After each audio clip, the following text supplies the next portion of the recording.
que carta que fala aos nossos corações, tão atual, algo que mexe com o que é ser cristão para os nossos dias.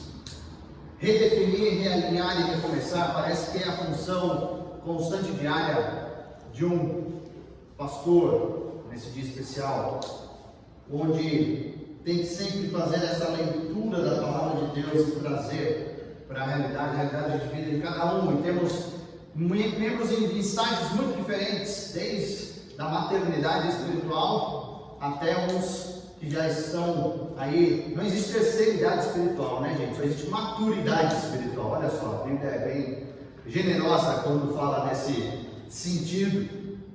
Hoje nós vamos ver, o nosso tema é uma terceira parte do testemunho cristão e tem a ver com a coerência.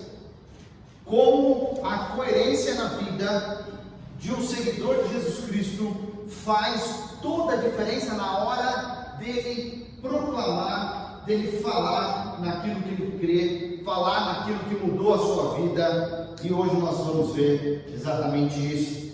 Temos visto o que a língua faz de diferença, não é verdade? Provérbios 18, 21 diz: a língua tem poder sobre a vida e sobre a morte. Os que gostam de usá-la comerão do seu fruto.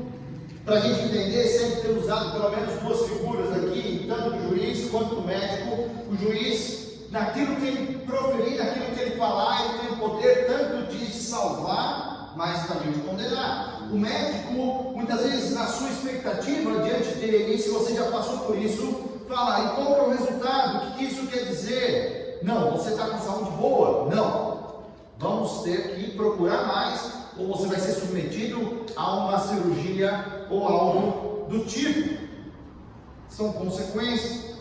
Mas a língua, esse órgão pequeno, como diz Tiago, capítulo 3, ele é um presente de Deus.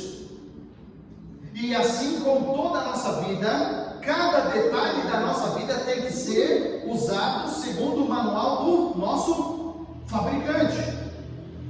Falar em manual do fabricante, em época onde as coisas não vêm mais com manual, não é verdade? Se você compra um celular que tem 500 mil funções, ele não vem mais com manual, porque hoje é tudo tal intuitivo. Você vai descobrindo, e pode ser que no final de anos com o seu celular você falaria assim: eu não sabia que ele fazia isso. Talvez você precisasse, mas Deus nos deixa assim o manual, nos deixa como utilizar da língua, e ela tem esse grande poder de dirigir a nossa vida, dirigir bem por caminhos bons, caminhos planos, ou caminhos esburacados, caminhos tortuosos. Tem o poder de destruir, mas também tem o poder de trazer deleite, satisfação na nossa vida. O grande resumo que nós estamos vendo já pela terceira semana é que a língua tem esse poder tanto para o bem quanto para o mal. Coisinha pequena que tem esse poder grande. Cabe a cada um de nós, por meio do controle do Espírito Santo de Deus na nossa vida, usar ela para o bem ou para o mal. Vamos lá, vamos a Colossenses capítulo 4, e hoje nós avançamos para os versículos 5 e 6. Colossenses 4, versículos 5 e 6. Diz assim a palavra do Senhor: sejam sábios no procedimento para com os de fora. Aproveitem ao máximo todas as oportunidades. O seu falar seja sempre agradável e temperado com sal, para que saibam como responder a cada um. Vamos orar? Pai querido, pedimos nesse momento a ajuda vinda dos céus. diretamente na vida de cada um dos cristãos por meio da iluminação. Função essa do Espírito Santo, que nos ajude, por meio desse texto, da tua palavra viva, a aplicar, a entender e a aplicar esse texto em nossas vidas. É o que nós pedimos ao Senhor, no nome de Jesus. Amém. O apóstolo Paulo, mais uma vez, nessa parte final, ele fala muita coisa em pouco espaço. E ele já começa com termos que a gente precisa conceituar bem, como por exemplo, quem são esses de fora? Quem são esses a quem ele se refere que eu e você temos que ser sábios no procedimento, no dia a dia, no nosso comum? Quem são esses? Os de fora são basicamente todos aqueles que não são da família de Deus. O próprio Jesus Cristo faz uma grande distinção: quem eram os seus discípulos e quem não eram os seus discípulos. A todo aquele que nasceu de novo são filhos de Deus, são os de dentro. E a igreja, ela é composta somente por filhos de Deus, pessoas regeneradas. O culto de qualquer igreja é para os regenerados, os filhos de Deus. A escola bíblica dominical e os ministérios e tudo isso são para os filhos de Deus. Por isso que ele chega aqui e ele quer claramente falar quem são os de fora, os que não pertencem ainda à família de Deus, mas participam da sua vida. Ou você tem contato com cristão toda a sua semana, só com cristão? Acho muito difícil, porque nós precisamos de uma sociedade e temos esse contato com diversas pessoas. Mas nós não temos essa superioridade. Eu sou de dentro e você não é. Porque isso era uma clara parte dentro do judaísmo, onde o judeu, a gente viu que era um dos problemas que tinha que ser combatido aqui. Uma das heresias era que para se tornar cristãos, os judaizantes estavam falando que tinham que se tornar antes judeus, por meio da circuncisão. E a gente vê claramente que isso não é fato. Nenhum de nós teve que passar por isso, porque a palavra de Deus não nos leva nessa direção. Mas, queridos, algo que ficou único e exclusivamente para nós é que é nossa tarefa testemunhar para os perdidos. Como a gente viu semana passada, quais perdidos? Quais pessoas que ainda não estão dentro? Aquelas que estão do seu lado, porque você já está no lugar certo. Deus já te colocou no lugar certo e você tem a mensagem certa.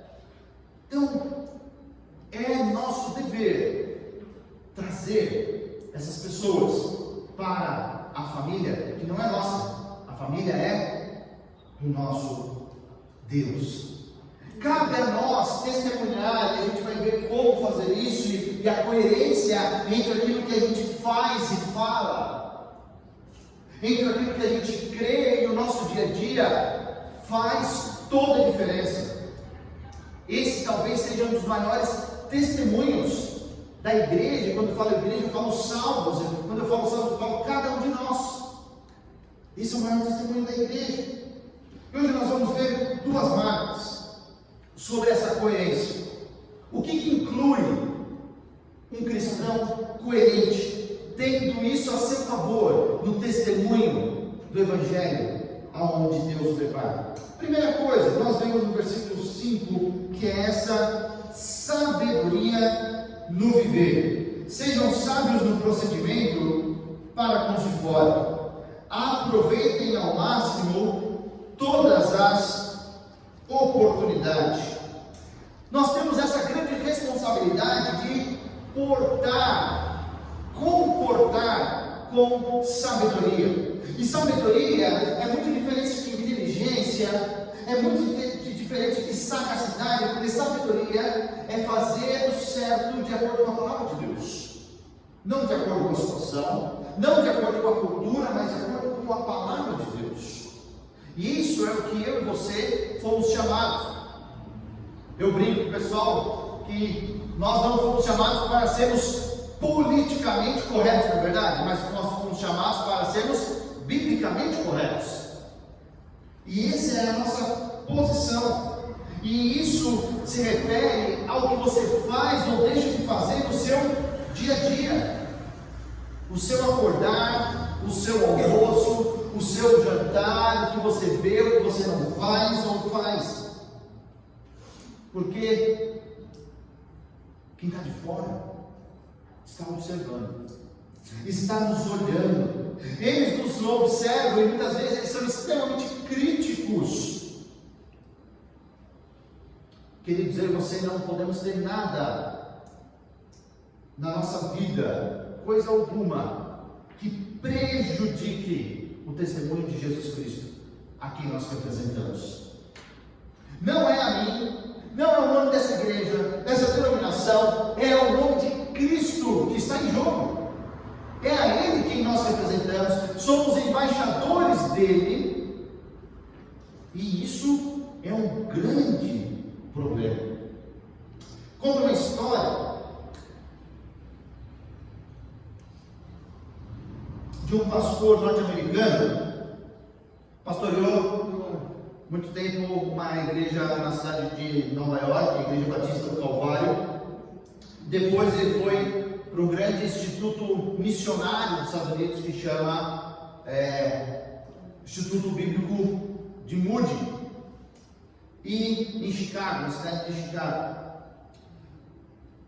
Conta a história que ele foi convidado pela Igreja Batista do Tabernáculo em Atlanta, na Geórgia, para ser o seu pastor, e depois de todo o processo deu certo. E uma das primeiras coisas que um homem dessa cidade fez, que queria manchar o nome da igreja, foi contratar um detetive particular. Colocou atrás do pastor, desse novo pastor, que vinha de tal lugar e ninguém sabia muito bem dele. E esse moço que contratou ele pediu um relatório minucioso de tudo o que ele fazia ou deixava de fazer. Muito bem, pagou. Depois de algumas semanas, o detetive deu o seu relatório.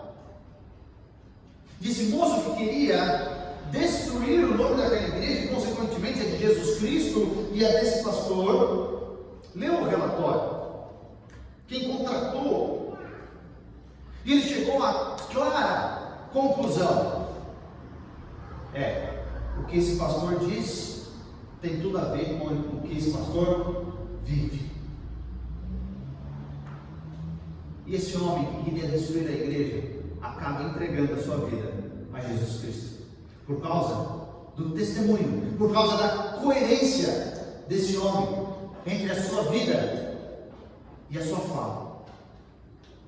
Interessante que muitas vezes nós temos dificuldade em entender o que é ser sábio no procedimento. Mas o que isso quer dizer de fato? Gente, é você ter cuidado para não fazer alguma coisa que vai dificultar o testemunho do Evangelho. Esse é o primeiro pensamento nosso. Quem nós representamos? O Evangelho vai ter dificuldade com isso, de avançar. Mas outra coisa tem a ver com o ser sábio no procedimento, é estar alerta. Não a passeio, como cantamos aqui, marchando em movimento, alerta para aproveitar as oportunidades que Deus vai te dar para testemunhar. Pessoas novas, pessoas da sua convivência, novidades ou coisas, ou aquela pessoa que você já falou 50 vezes. Às vezes Deus vai te dar aquela oportunidade de falar sobre o que Jesus Cristo fez na sua vida. E nós temos que aproveitar cada uma dessas oportunidades lindas. Se você conhece o texto paralelo em Efésios, fala que nós temos que remir o tempo. Essa é a palavra usada na versão revista atualizada, né? Versão que eu decorei muitos dos versículos. Então, fala remir ao tempo. Quando nós já vamos para a nova versão internacional, nós nos encontramos aproveitando cada uma das oportunidades. Efésios 5,16 fala isso. Mas esse termo se trata daquele comerciante, vamos ser mais claros, daquele vendedor que não perde negócio por nada. Já conheceu alguém assim? Você entra na loja, não era para comprar nada, você ia dar um oi, você sai com 5 sapatos. Conhece alguém assim? Ou você está lá, você fala, e o outro fala, você não sabe o que eu comprei para mim, você tem que comprar para você mesmo. E aí você vai e compra. Aquelas pessoas que são assim por natureza, e você conhece alguém assim. Esse é o termo de quando nós vemos uma oportunidade, ou não, criar uma oportunidade de falar de Jesus Cristo, eu vou aproveitar. Que pena que isso não passa pela nossa cabeça. Mas no nosso serviço, talvez que dependa do nosso salário, eu tenho que ser assim, eu tenho que mudar. E tem cursos caríssimos, e tem jeitos diferentes de como ser um melhor vendedor, ser uma melhor pessoa. Mas oportunidade de evangelizar, isso aqui no meu serviço, isso aqui vai dar. É tão ruim falar sobre isso aqui. Queridos, assim como um bom comerciante não perde negócio, não perde uma oportunidade, eu e você temos que aproveitar ao máximo as oportunidades de ganhar uma vida de Jesus Cristo. Coloca isso na tua cabeça, coloca isso como um padrão de vida. E aí a primeira pergunta que eu faço a cada um de vocês: qual foi a última pessoa que você levou aos pés da cruz? Faz um mês? Foi nesse semestre? Foi no ano passado? Ou faz muito tempo? Isso é um indicador, é um termômetro claro do teu nível espiritual. E como isso é prioridade na sua vida. Nós estamos aproveitando todas as oportunidades ou não? Porque Deus continua a colocar elas na nossa frente. Como estão essas oportunidades? Mas, queridos, ser sábio no procedimento inclui uma outra coisa: trabalhar bem, como nós já falamos, pagar as nossas contas, cumprir aquilo que a gente prometeu. Ninguém falou para você fazer certas promessas, ninguém te forçou a falar nada, mas uma vez falado, como cristão, a nossa palavra não volta atrás. Simples. Isso é ter um bom procedimento? É. 1 Tessalonicenses 4,12 fala o seguinte: que nós temos que andar decentemente aos olhos dos que são de fora.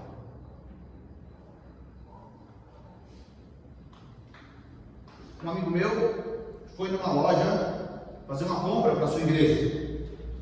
Chegou lá, estava conversando com o vendedor, pensando nisso, será que vai ser uma oportunidade de eu falar de Jesus aqui, de falar sobre o Evangelho, de falar sobre a salvação?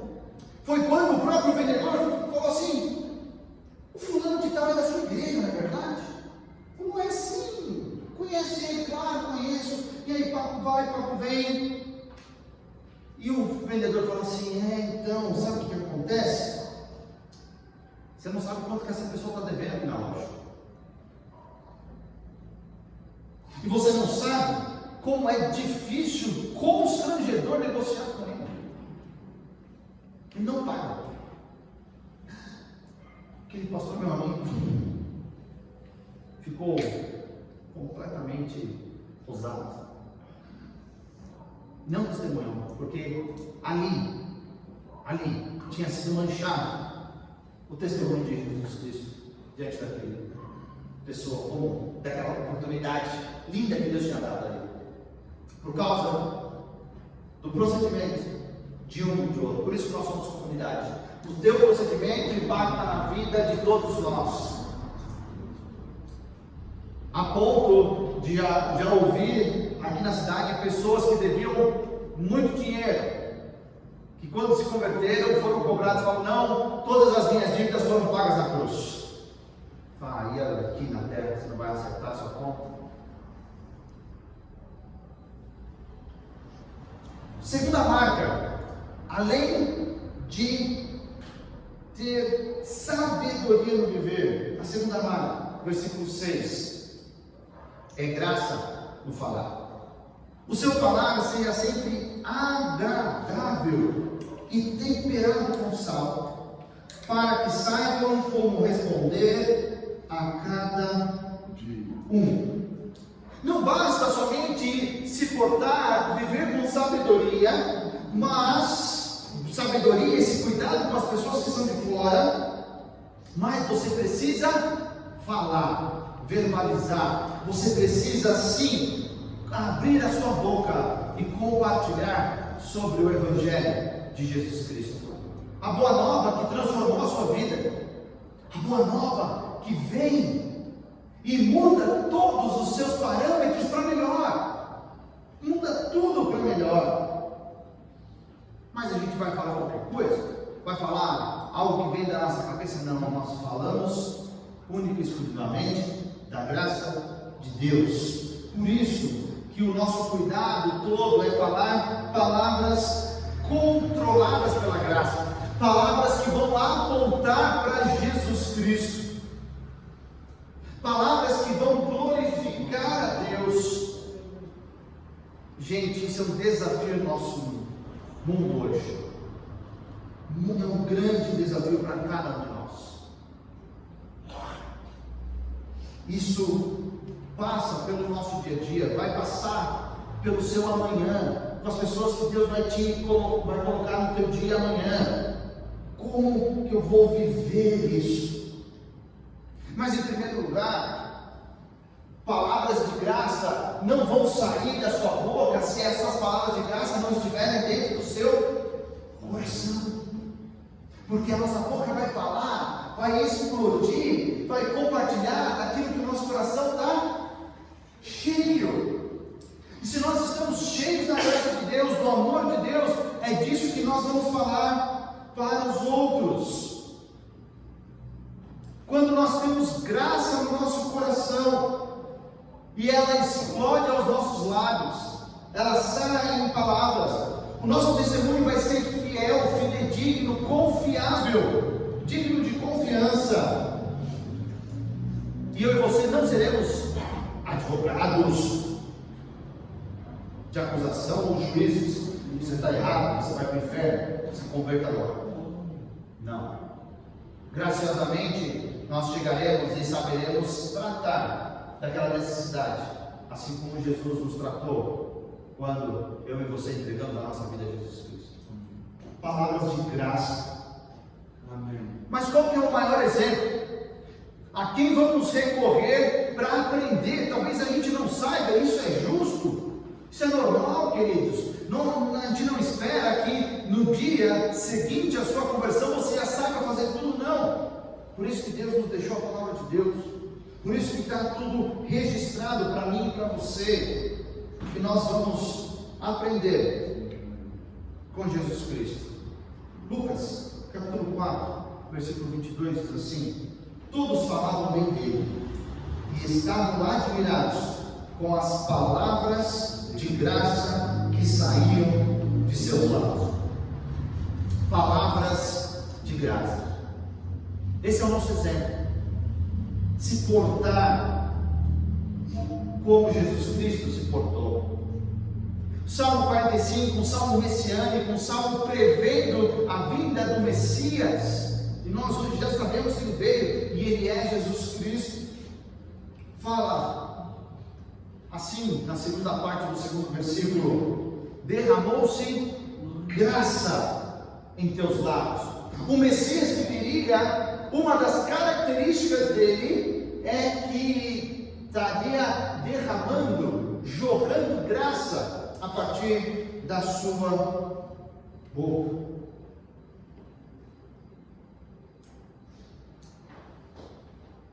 Pois é. E a minha você? Esse paralelo, mais uma vez, nos ajuda. Efésios capítulo 4 fala que nós devemos conceder graça às pessoas que nos ouvem. Temos o nosso exemplo, sabemos o que temos que fazer, e muitas vezes ficamos por aqui. Não vamos ao próximo passo, não concedemos graça, não falamos com graça, porque a graça muitas vezes não está no meio do seu coração. Porque se ela estivesse, sairia. Porque se eu chacoalhar esse copo, não vai sair Coca-Cola, não vai sair um suco de limão, vai sair aquilo que está aqui dentro, que é água. Quando a gente é agitado, sai aquilo que está lá dentro, do fundo. E é água mesmo. Por isso. Mas o que isso tem a ver com sal? O que isso tem a ver? Que a nossa fala tem que ser temperada com sal. Aonde isso vai nos levar? Quais são as ideias que o apóstolo Paulo vai resgatar para usar aqui? O que isso tem a ver? Muito bem. Assim como nós hoje, uma das principais funções do sal é temperar.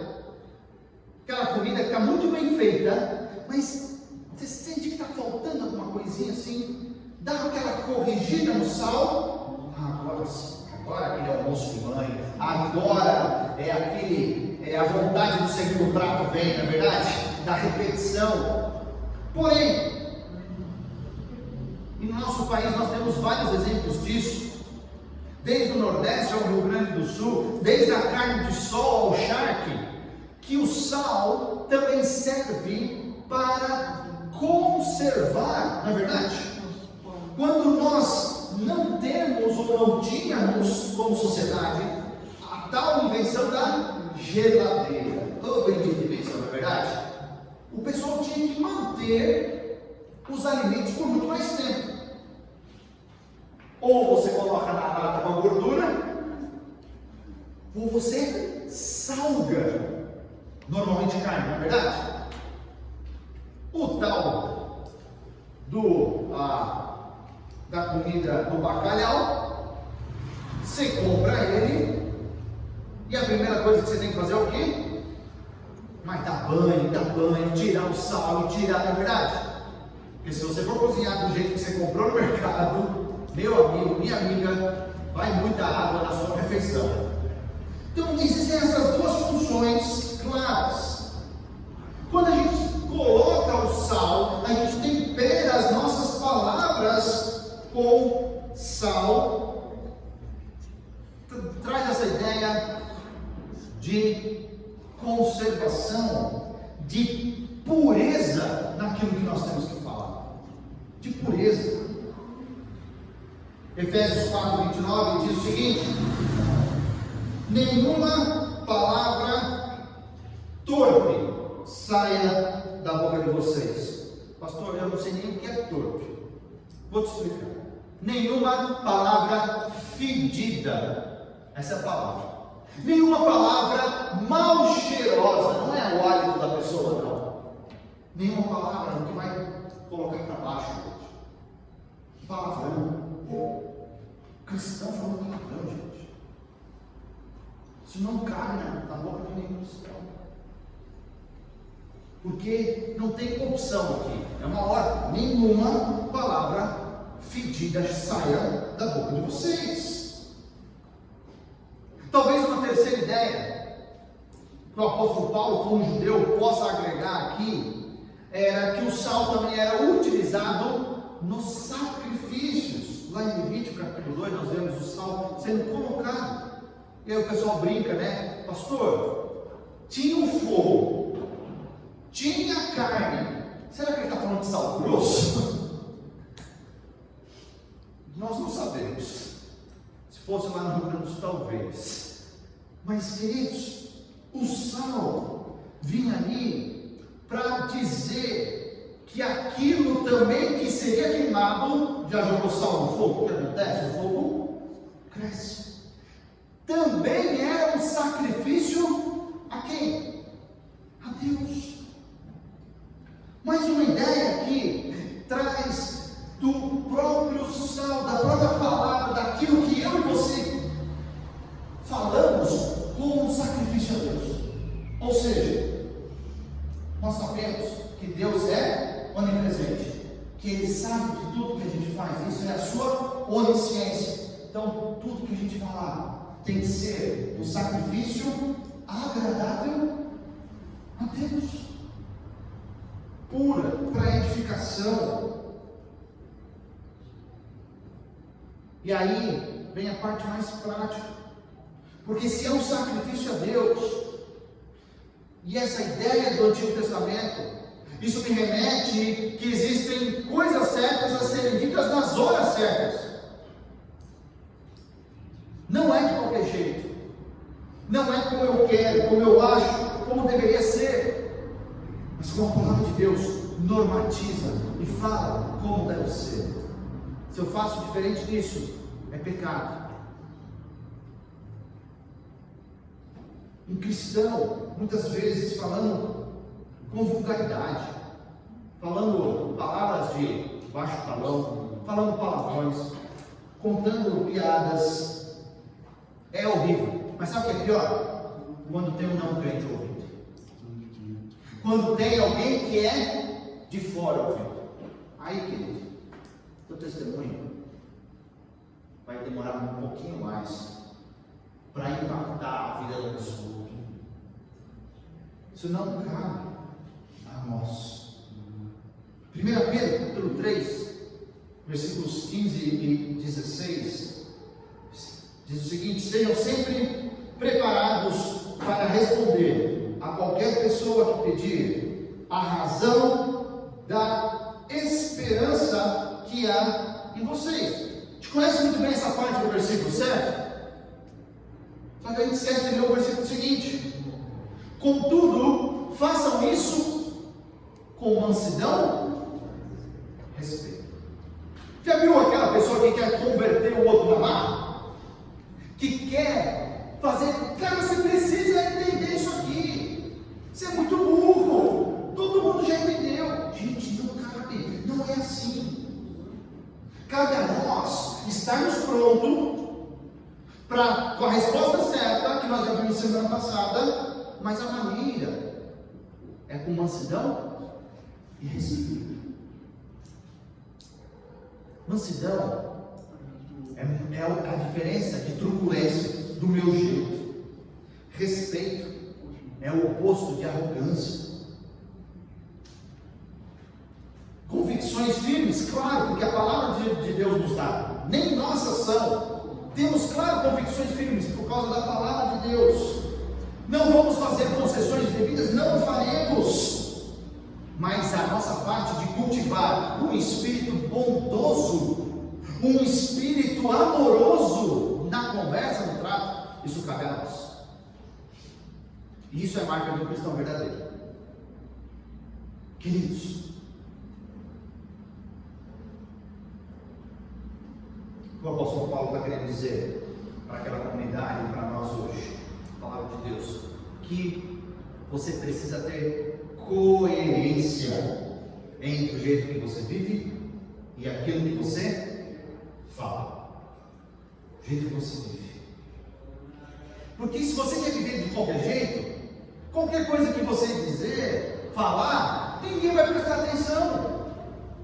Mas se você quer viver da maneira que Deus propõe, quando você for falar, e Deus vai te dar a oportunidade, todo mundo vai estar pronto para ouvir, porque as duas coisas falam igual, é coerente.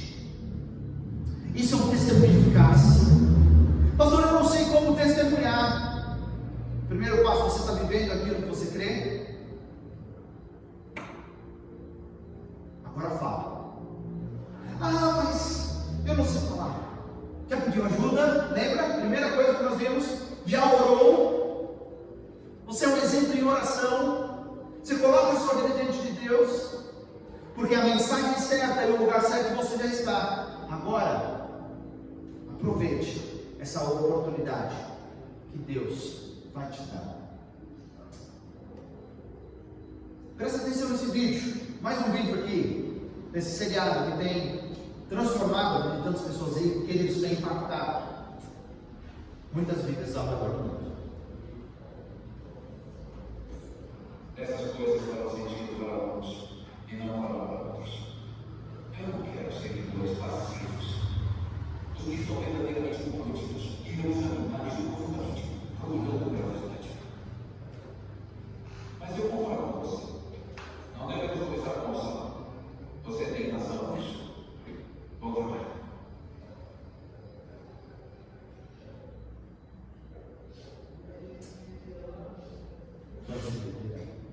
Queridos, uma cena hipotética de uma conversa de preparação para o Sermão do Monte entre Jesus e Mateus.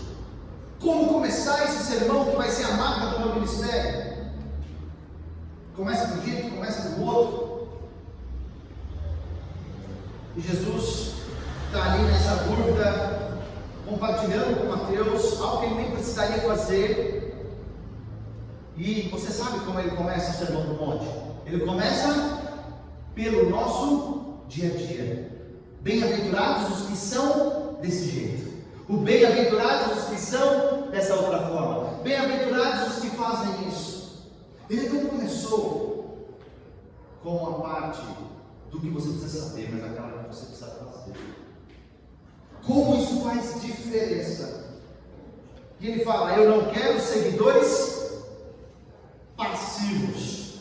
Eu quero aquelas pessoas que vão prestar atenção e vão ver se confere tudo aquilo que está sendo dito. Esses são seguidores de Jesus. Algumas perguntas para a gente levar para a nossa semana. Eu tenho testemunhado aos perdidos que me cercam?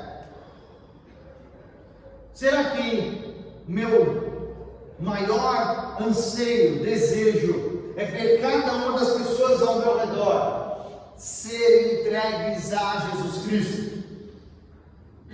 Você fala: o quê? Fulano de tal? Crente? Eu acho que eu não quero, não. Não. É muito trabalho para Deus transformar a vida dele. Queridos, tem testemunhado ou não? Qual foi a última pessoa que você levou a Jesus Cristo? Segunda pergunta: tenho tido cuidado de não fazer algo que dificulte o testemunho do Evangelho? Está devendo por aí? Reputação com coisas duvidosas? Se colocasse o detetive particular, ia ser coerente o que você diz e o que você faz? Como está o seu gerenciamento de oportunidades? Quando você vê uma oportunidade, alguém pronto na sua frente para falar de Jesus Cristo, fala: e agora? Você fala: ixi, eu devia ter falado de Jesus para ele. A pessoa vem desesperada, falar de problemas da vida. Você fala de tudo, de médico, de remédio, de tudo, mas você não fala sobre Jesus Cristo, que vai trazer transformação eterna para ela e o consolo para esse momento. Temos usado todas as oportunidades, queridos? Próxima pergunta: eu digo a coisa certa da maneira certa, como um sacrifício agradável a Deus? Ou eu falo do meu jeito, na lata, do jeito que tem que ser? Porque há instruções claras na palavra de Deus de algumas coisas como devem ser ditas. Por fim, não podia faltar, e aí a sua o seu check-up pessoal. Tem coerência? Há coerência entre a sua forma de viver e a sua forma de falar?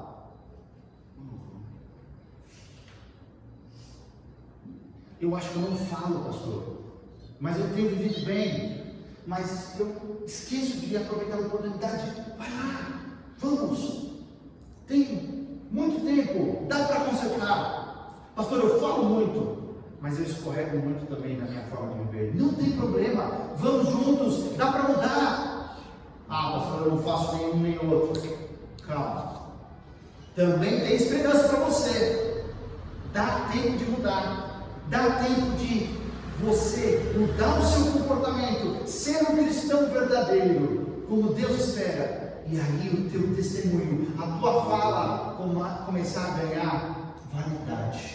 Amém. Fiquem tranquilos, sempre há tempo de melhorar, sempre há tempo de melhorar. Nós vimos hoje então que a coerência como testemunho cristão é o que? Sabedoria no viver e graça no falar. Edificar os outros, crescer, ajudar, viver, como a Bíblia diz. Graça no falar e sabedoria no viver. Vamos orar?